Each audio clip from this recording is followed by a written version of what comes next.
ಮನೆ ದೇವರು ಮತ್ತು ಕುಲದೇವತೆ. ಪ್ರತಿಯೊಬ್ಬರ ಮನೆತನಕ್ಕೂ ಅಥವಾ ವಂಶಕ್ಕೂ ಒಂದು ಮನೆ ದೇವರು, ಗಂಡು ದೇವರು ಎಂದು ಇರುತ್ತದೆ. ಆ ದೇವರನ್ನು ಪ್ರಮುಖವಾಗಿ ಆ ಮನೆತನದವರು ಪೂಜಿಸುತ್ತಾರೆ ಅಥವಾ ನಡೆದುಕೊಳ್ಳುತ್ತಾರೆ. ವರ್ಷಕ್ಕೆ ಒಮ್ಮೆಯಾದರೂ ಆ ಕ್ಷೇತ್ರಕ್ಕೆ ಭೇಟಿ ಕೊಡುವುದು, ತಮ್ಮ ಕೈಲಾದ ಸೇವೆಯನ್ನು ಅಥವಾ ಪೂಜೆಯನ್ನು ಸಲ್ಲಿಸಿ ಬರುತ್ತಾರೆ. ಇನ್ನು ಕುಲದೇವತೆ ಎಂದರೆ ಸ್ತ್ರೀ ದೇವರು.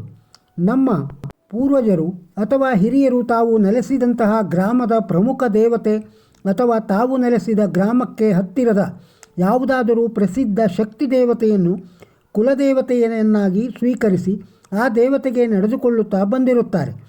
ಈ ಎರಡೂ ದೇವರುಗಳು ಅಂದರೆ ಮನೆ ದೇವರು ಮತ್ತು ಕುಲದೇವತೆ ಆ ಮನೆತನಕ್ಕೆ ಅಥವಾ ವಂಶಕ್ಕೆ ತಂದೆ ತಾಯಿಯ ಹಾಗೆ ರಕ್ಷಿಸುತ್ತಾರೆ.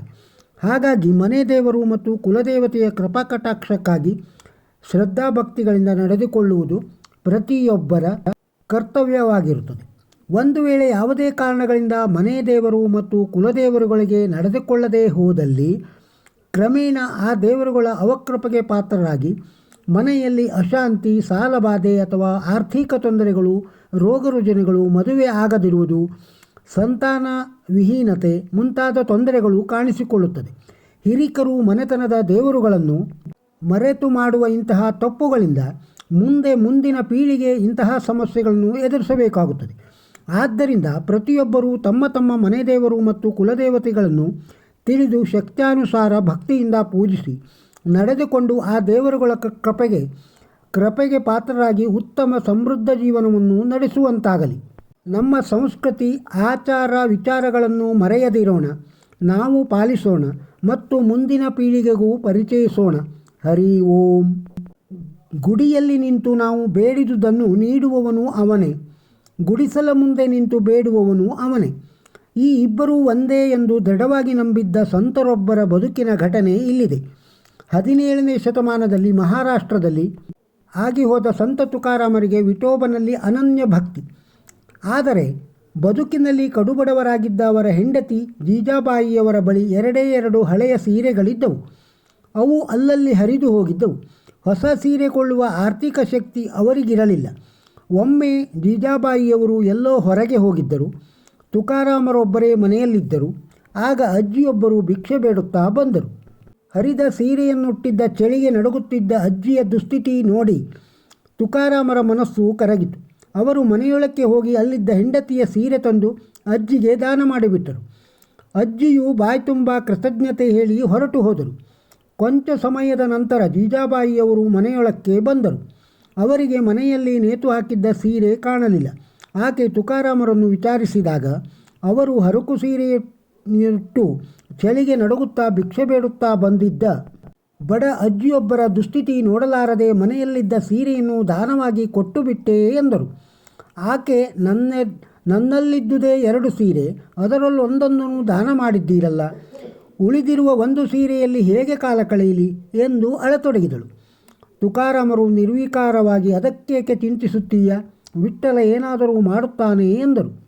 ಆಕೆ ಸಿಟ್ಟಿನಿಂದ, ನೀವು ನಿಮ್ಮ ಭಕ್ತಿಯೋ, ನನಗೆ ನಿಮ್ಮ ವಿಠ್ಠಲನ ಮೇಲೆ ಎಷ್ಟು ಸಿಟ್ಟು ಬರುತ್ತಿದೆ ಎಂದರೆ ಈಗಲೇ ದೇವಾಲಯಕ್ಕೆ ಹೋಗಿ ಅವನಿಗೆ ತಕ್ಕ ಶಾಸ್ತಿ ಮಾಡಬೇಕೆನಿಸುತ್ತದೆ ಎನ್ನುತ್ತಾ ಕೈಯಲ್ಲಿ ಒನಕೆ ಹಿಡಿದು ದೇವಾಲಯದ ಕಡೆ ಧಾವಿಸಿದರು. ಆಕೆಯ ರೌದ್ರಾವತಾರ ನೋಡಿ ಆಕೆ ಏನು ಅನಾಹುತ ಮಾಡಿಬಿಡುತ್ತಾಳೋ ಎಂದು ಹೆದರಿದ ತುಕಾರಾಮರು ಆಕೆಯ ಹಿಂದೆಯೇ ಓಡಿದರು.